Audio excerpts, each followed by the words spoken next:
नमस्कार, मैं अभिषेक। आप देख रहे हैं एनबीसी 24 न्यूज़। बिहार में एमएलसी चुनाव को लेकर विपक्ष के लोग सवाल खड़ा करने लगे। आपको बता दें कि राजद की तरफ से एक प्रेस वार्ता बुलाई गई थी, जिसमें राजद के प्रवक्ता शक्ति सिंह यादव ने साफ-साफ कह दिया कि बीजेपी के इशारों पर चुनाव आयोग चलती है। वहीं उन्होंने कहा कि लगातार तमाम अन्य राज्य में चुनाव हो रहे हैं, या फिर बिहार की बात कर ले तो पंचायत चुनाव भी हो गए हैं, लेकिन कहीं न कहीं जो एमएलसी चुनाव है उसकी नोटिफिकेशन नहीं जारी हुई है। यूपी में भी चुनाव हो रहे हैं, लेकिन कहीं न कहीं ध्यान नहीं जा रहा है चुनाव आयोग का। क्या कुछ कह रहे हैं राजद प्रवक्ता शक्ति यादव, पहले वो सुनें। पत्रकार वार्ता सम्मेलन में स्वागत हुई है और अभिनंदन भी। आज आप लोग का बुलाने का मुख्य उद्देश्य, आप जानते हैं कि स्थानीय प्राधिकार से 24 सीटों पे चुनाव होता है बिहार विधान परिषद के लिए। वो सीटें अभी तक खाली हैं। 7 माह से अधिक बीत गए,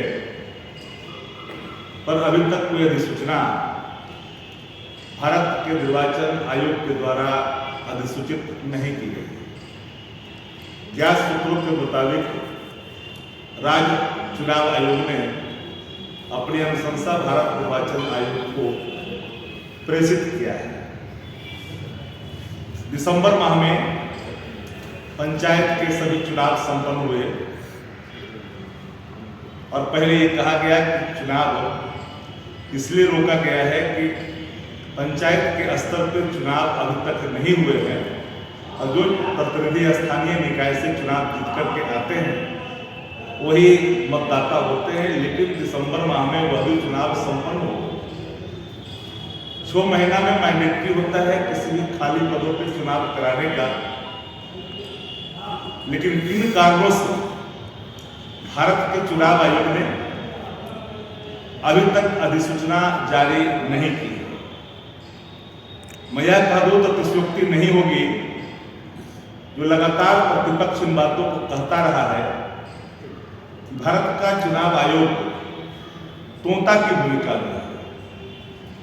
मैं इसलिए कह रहा हूं कि बगल में उत्तर प्रदेश में चुनाव है, भारतीय जनता पार्टी के सभी नेता यूपी के चुनाव में लगे हुए हैं।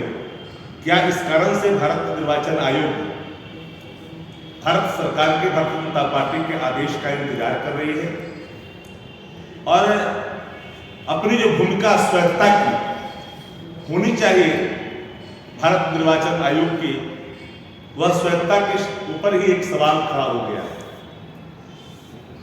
और मुझे कहने में कोई गुरेज भी नहीं है कि जब पंचायत के चुनाव हो गए, मतदाता सूची तैयार हो गए, तो फिर भी स्थानीय प्राधिकार से भरे जाने वाले 24 सीट अभी तक क्यों कर खाली करके रखा गया है कि लोग श्रमवीर हैं और अपने कर्मों से हर देश के हर कोने में जाकर के अपने कार्यों का लोहा ही नहीं बनवाते हैं, बल्कि उन्नति में उनकी अहम भूमिका होती है। जो लोग यह सोचते हैं या इस तरह के बयान देते हैं सामयिक चीजों को ध्यान में रख करके, तो मैं समझता हूं कि एक मानसिक असंतुलन से ज्यादा कुछ नहीं कहा जा सकता।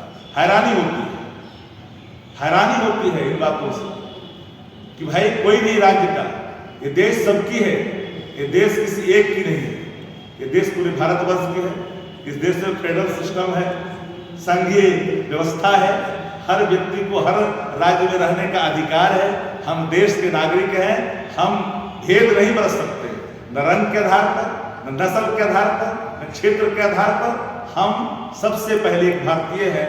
हम इसलिए भारतीयों के साथ कोई भी राज्य, किसी राज्य के साथ खिलाफ कोई बातें करता, मुझे हैरानी सिर्फ चन्नी साहब के बयान पर ही नहीं हो रहा, मुझे तो हैरानी उन दिनों भी हुआ था जिस दिन बिहार के मुख्यमंत्री ने हमारे श्रमवीरों को आफत के समय में बिहार जब लोग आ रहे थे तो बिहार में नहीं घुसने देंगे, बिहार के मुख्यमंत्री जी ने कहा था। उस समय मुझे हैरानी हुई थी और आज भी हैरानी हुई है कि पंजाब के मुख्यमंत्री जो बातें कही है, निश्चित तौर पर इसकी जितनी भी निंदा की है वो कम है।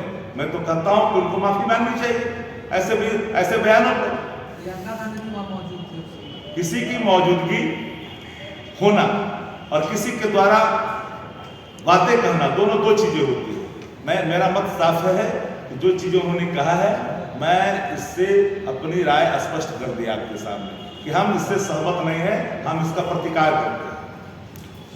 निर्वाचन आयोग जानबूझ करके बिहार के 24 सीटों पर चुनाव नहीं करा रही है कि जब तक यूपी के चुनाव और अन्य राज्यों में जहां चुनाव हो रहे हैं उसका चुनाव संपन्न नहीं हो जाता है।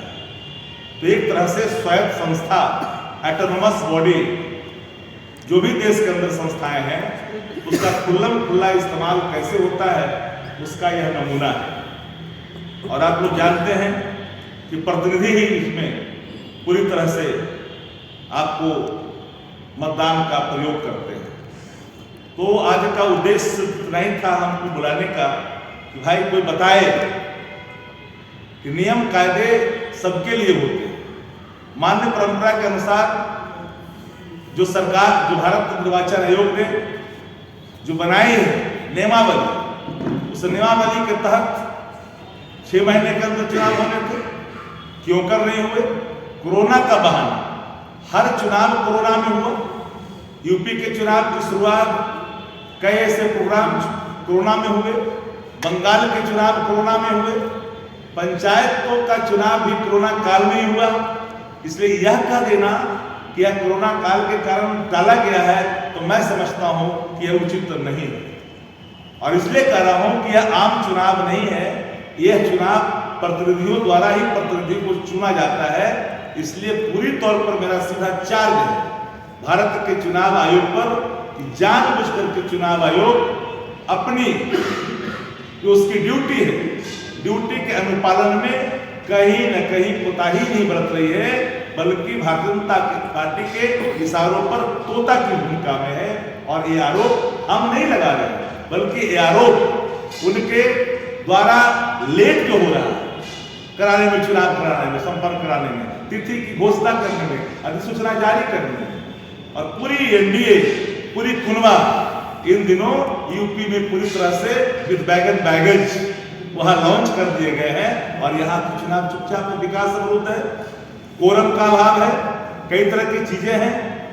तो मेरा सीधा आरोप है, आज क्या जो हमारा प्रेस वार्ता है इसका मुख्य उद्देश्य यही था कि भारत का चुनाव आयोग जानबूझ करके भारतीय जनता पार्टी के दबाव में बिहार के स्थानीय निकाय से होने वाले चुनाव को टाल रहे हैं।